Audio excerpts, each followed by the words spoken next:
한 주간의 HR 관련 소식을 전달해드리는 주간 인사 노무뉴스입니다.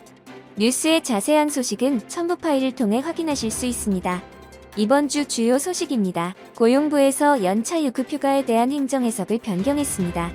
지난 16일 고용노동부는 근로기준법 제60조 제1항에 따른 1년간 80% 이상 출근한 근로자에게 주어지는 15일의 연차 휴가에 대한 행정 해석을 변경하여 16일부터 시행한다고 밝혔습니다. 그동안 1년간 근로관계가 존속하고 그중 80% 이상 출근하면 15일의 연차가 주어지는데 만약 1년의 근로를 마치고 바로 퇴직하는 경우에는 연차를 사용할 수는 없지만 그 15일분의 미사용 연차를 수당으로 청구할 수 있다고 보았습니다. 하지만 지난 10월 14일에 있었던 1년 기간제 근로계약을 체결한 근로자에게는 최대 11일의 연차가 부여되며 1년간 80% 이상 출근한 근로자에게 주어지는 15일의 연차는 그 1년의 근로를 마친 다음날 근로관계가 있어야 발생한다는 대법원의 판결에 따라 행정해석을 변경하였습니다. 연차 휴가에 대한 행정해석의 변화는 이번이 두 번째입니다. 먼저 2005년의 대법원의 판결에 따라 1년간 근로관계가 존속하고 그중 80% 이상 출근하면 15일의 연차 휴가권을 확정적으로 취득하고 그 휴가권을 사용하기 전에 퇴직하더라도 미사용 연차에 대한 수당 청구권을 잔존하여 모두 수당으로 청구할 수 있다고 보았습니다. 그러나 올해 10월 14일 판례에 따라 다시 변경되었습니다. 이에 따라 고용부는 행정해석을 변경하면서 실무적인 쟁점에 대한 내용도 같이 제시했습니다. 또한 고용부는 이번 해석 변경과 함께 앞으로 연차 휴가가 금전 보상의 수단으로 활용되지 않고 본래의 취지대로 근로자의 휴식권이 보장될 수 있도록 연차 사용 촉진 제도를 적극 안내 및 홍보해 나갈 계획입니다. 박종필 근로감독정책단장은 연차 휴가 제도는 본래 과거의 근로에 대한 보상으로서 휴식의 기회를 제공하려는 것임에도 최근에는 금전 보상적 측면이 강조되는 경향이 있다면서 근로관계 종료 등으로 인하여 수당 청구권으로 귀결되는 경우에는 불가피한 측면이 있으나 근로관계가 계속되는 경우에는 가능한 휴식의 기회를 가질 수 있도록 적극적으로 홍보 및 안내해 나갈 계획이라고 밝혔습니다. 남성의 육아휴직 비율이 처음으로 20%를 넘었습니다. 지난해 육아휴직자 가운데 아빠가 차지하는 비중이 처음으로 20%를 넘었습니다. 이는 10년 전보다 20배 가까이 급증한 규모입니다. 지난 21일 통계청은 2020년 육아휴직 통계를 통해 지난해 만 8세 또는 초등학교 2학년 이하 자녀를 대상으로 육아휴직을 시작한 사람은 16만 9,345명으로 발했습니다. 그 중에서 엄마는 77.3%, 아빠는 22.7%를 차지했습니다. 남성 육아휴직자 비율이 20%를 넘은 것은 육아제도를 시행한 이후 처음입니다. 2010년과 비교하면 여성 육아휴직자는 1.8배, 남성 육아휴직자는 1.96배 증가하여 10년 사이 20배 가까이 불어났습니다. 또한 여성 휴직자들이 아이가 태어난 직후에 육아휴직을 했다면 남성 휴직자의 경우에는 아이가 만 7세나 8세에 육아휴직에 들어가는 경우가 가장 많았습니다. 육아휴직자가 전체적으로 증가했지만 육아휴직의 사용에 있어 공공과 민간 부문의 격차와 기업 규모별의 차이가 큰 것으로 나타났습니다. 강유경 사회통계기획과장은 육아휴직 급여 등 남성 육아휴직을 촉진하는 정책이 확대되고 있고 1. 가정 양립에 있어 남성이 예전보다 가사일에 더 참여하는 문화가 확산되고 있기 때문으로 보인다고 말했습니다.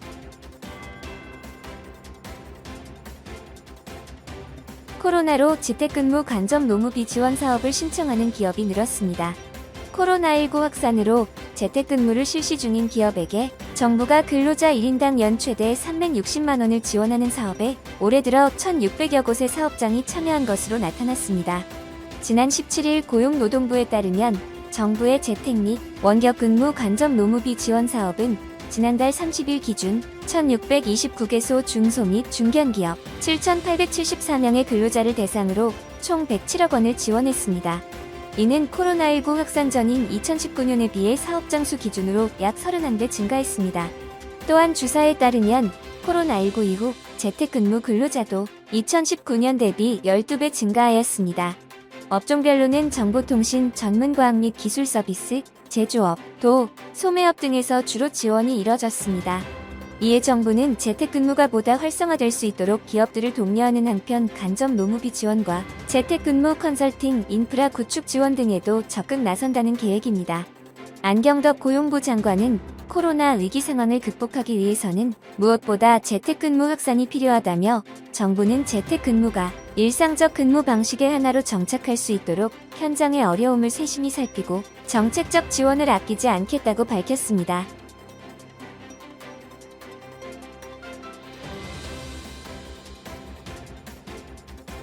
우리나라 노동시장의 로봇 침투율이 세계 1위를 기록했습니다. 코로나19 확산에 우리나라 노동시장의 로봇 침투율이 3년 만에 또다시 전 세계 1위를 기록했습니다. 한국은행과 국제로봇협회에 따르면 코로나19가 덮쳤던 작년 우리나라의 근로자 1만 명당 산업용 로봇 대수는 932대로 2018년부터 1위를 기록했던 싱가포르를 제쳤습니다. 이는 전 세계 평균치인 126대에 비해 7배가 넘는 수치입니다. 코로나19 이전인 2019년 868대에 비해서 64대가 늘어난 것입니다. 한국은행은 산업용 로봇 도입이 제조업, 단순 직종을 중심으로 일자리를 줄인다고 분석했습니다. 코로나19 확산 이후 서비스업까지 로봇 침투가 증가하고 있다는 점을 고려하면 로봇이 인간 노동시장을 대체하는 정도가 더 심해졌을 것으로 추정됩니다. 다음 소식은 정부 부처, 지자체 및 공공기관의 정책 지원 관련 소식입니다. 지난 15일 고용노동부는 고용행정 통계로 본 21년 11월 노동시장 동향을 발표했습니다. 먼저 11월에 고용보험 가입자는 매수 개선과 수출 호조 및 비대면, 디지털 전환 등에 힘입어 대다수의 업종에서 33만 4천 명이 증가했습니다. 하지만 8월 이후 증가폭이 둔화된 것은 지난해 추경 일자리 사업으로 증가했던 공공행정 산업 가입자가 기절급으로 감소했기 때문입니다. 또한 업종별로는 제조업은 매수 개선 및 수출 호조로 전기 장비, 전자통신, 기계 장비, 자동차 등 대부분 업종에서 증가했고 서비스업도 대면 서비스업 가입자 감소에도 불구하고 비대면의 수요 증가와 디지털 전환 정책 등에 힘입어 증가하였습니다. 대면 서비스 관련 숙박음식업은 국내 여행의 증가와 방역 정책 전환으로 감소폭이 둔화되었고 교육 서비스도 등교 수업 등으로 지속적으로 증가하고 있습니다. 방역 정책의 전환으로 노동시장이 회복되고 작년에 기저효과 등이 복합적으로 작동하면서 구직급여 신청자가 전년 동월 대비 1.3%가 감소하였으며 구직급여 수혜자는 11.3%, 수혜금액은 마이너스 10% 감소하였습니다. 이 회복세가 방역체계가 강화된 12월에도 이어질지에 대해 귀추가 주목됩니다. 지난 15일 고용노동부는 21년 11월 고용 동향 분석을 발표했습니다. 11월 고용시장은 그간의 회복세가 이어지며 취업자 수가 코로나19 위기 이전 고점에 거의 근접했습니다.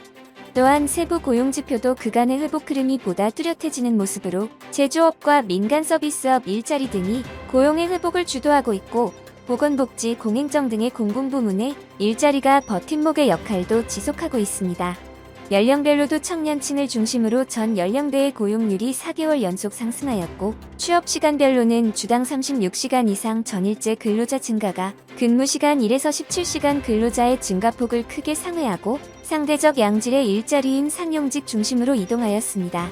정부는 그간의 양적 및 질적 회복세가 지속되어 완전한 고용 회복이 조속히 달성되도록 정책 노력을 더욱 강화하며 22년 예산에 반영된 피해 소상공인 지원, 고용 안전망 강화, 일자리 창출 지원 사업 등이 적기에 집행될 수 있도록 철저히 준비하며 산업구조 변화에 따른 고용시장의 구조적 변화에 선제적으로 대응하여 고용 안전망 강화 및 인력 지원 등의 정책 노력을 지속할 예정입니다. 지난 10일 정부는 최근 오미크론 변이 발생 등 코로나19로 인한 외국인 근로자의 입출국 애로가 내년 초에도 지속될 것으로 예상됨에 따라 내년 초에 체류 및 취업활동 기간이 만료되는 외국인 근로자의 취업활동 기간을 1년 연장하는 방안을 논의하였습니다. 논의 결과 코로나19 전개 양상이 불확실한 점을 고려하여 우선 22년 1월 1일부터 4월 12일 기간 내 체류 및 취업활동 기간이 만료되는 외국인 근로자의 취업활동 기간을 만료일로부터 1년 연장하는 방안을 추진하였고 논의를 거쳐 최종 확정 및 시행할 계획입니다. 박화진 고용노동부 차관은 지난 11월 외국인 근로자의 입국을 정상화하였으나 최근 오미크론 변이 확산으로 단계적 일상 회복을 멈추게 됨에 따라 외국인 근로자의 입국도 어려워질 위기에 처했다라며 현 방역 상황과 현장의 인력난을 고려하여 외국인 근로자의 체류 기간을 1년 연장한 만큼 동 조치가 외국인 근로자의 출국 애로와 사업주의 인력난 문제를 경감시킬 수 있기를 희망한다고 밝혔습니다. 다음은 채용 관련 소식입니다. 중장년 고용시장에 변화의 바람이 불고 있습니다. 기업들이 사업장 특성에 맞게 정년 제도를 없애거나 퇴직한 숙련 근로자들을 채용하는 방식으로 중장년의 고용을 연장하는 사례들이 늘고 있습니다. 나이가 아닌 직무 능력에 따라 중장년 고용을 연장하는 기업들의 시도는 우리나라가 현재 맞닥뜨린 고령화와 생산 가능 인력 감소 문제를 해결하는 열쇠가 될 수 있는데, 그 이유는 우리나라가 2025년에는 초고령 사회에 진입하고 OECD 중에 가장 고령화 속도가 빠르기 때문입니다. 상황이 이렇다 보니 일하는 나이인 생산 가능 인구 기준을 15에서 64세에서 15에서 69세로 올리는 방안까지 정부 차원에서 검토되고 있습니다. 전문가들은 이 같은 인구 구조 변화를 고려하면 중장년 일자리 문제가 더욱 중요해질 수밖에 없다고 입을 모았습니다. 이영민 숙명여대 행정학과 교수는 세대 갈등 이슈 때문에 정부가 중장년 일자리 문제를 전면에 내세우기는 어렵겠지만 고령화 속도를 감안하면 국가적 과제가 될 수밖에 없다면서, 법적 정년 연장은 사회적 논의가 필요해 시간이 걸리는 만큼 기업들이 개별 특성에 맞게 중장년 근로자의 고용을 연장하는 사례를 공유하고 확산하는 노력이 필요하다고 말했습니다. 정부도 중장년 일자리 지원에 팔이 걷어붙이고 나섰습니다. 바로 기업에 지급하는 고령자 계속 고용 장려금 확대와 고령자 고용 환경 개선 지원을 통해 근로자들이 주된 일자리에 계속 고용을 이어갈 수 있도록 돕고 있습니다. 아울러 재취업 지원 서비스와 신중년 일자리 지원을 확대하고 직무 중심 임금 체계를 확산시키는 데도 집중하고 있습니다. 김영중 고용부 고용정책실장은 앞으로 우리나라 노동시장의 주요 과제는 노동시장에서 더 오래 일할 수 있도록 하는 것이라면서, 계속 고용제도 도입에 대한 기업 부담을 완화하기 위해 앞으로도 장려금에 대한 제도 개선을 추진하고 고령 친화적 고용 환경 개선 지원, 고용 지원 서비스 강화 등에 나서겠다고 말했습니다. 다음은 노무 및 법률 관련 소식입니다. 택배 산업에도 인공지능이 들어옵니다. 인공지능의 딥러닝 기능을 바탕으로 택배 상품 물량이 얼마나 증가하고 감소할지를 알 수 있게 되었습니다.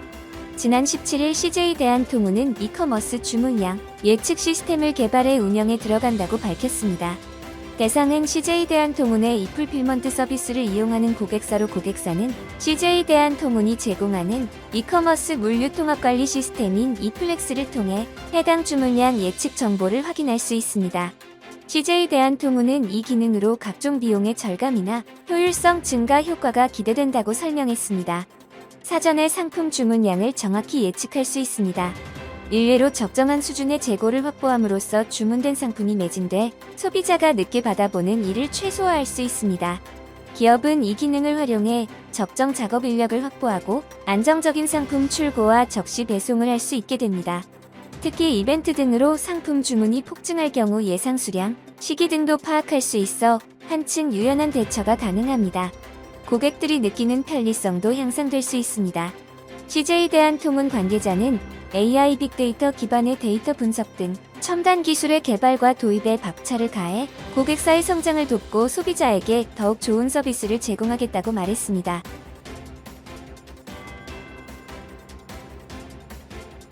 배달의 민족을 운영하는 우아한 형제들이 내년 1월부터 주 32시간 근무제를 시행한다고 발표했습니다. 지난 17일 업계 관계자들에 따르면 우아한 형제들은 송년 행사를 통해 내년부터 주 32시간 근무제를 시행한다고 밝혔습니다.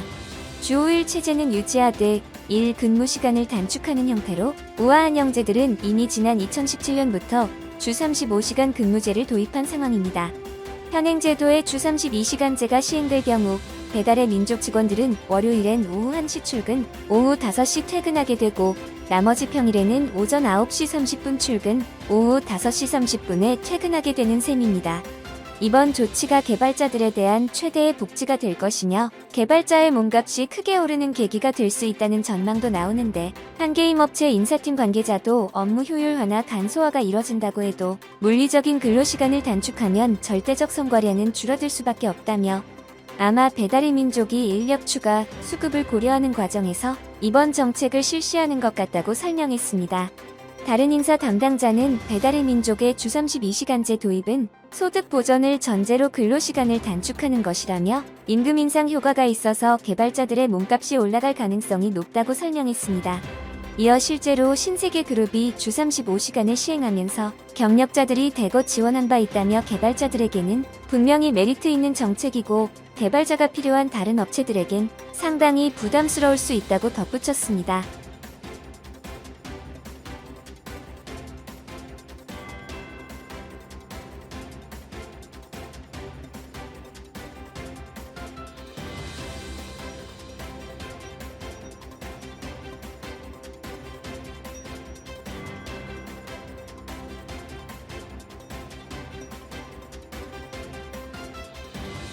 이번 주 주간 인사 노무 뉴스는 여기까지입니다.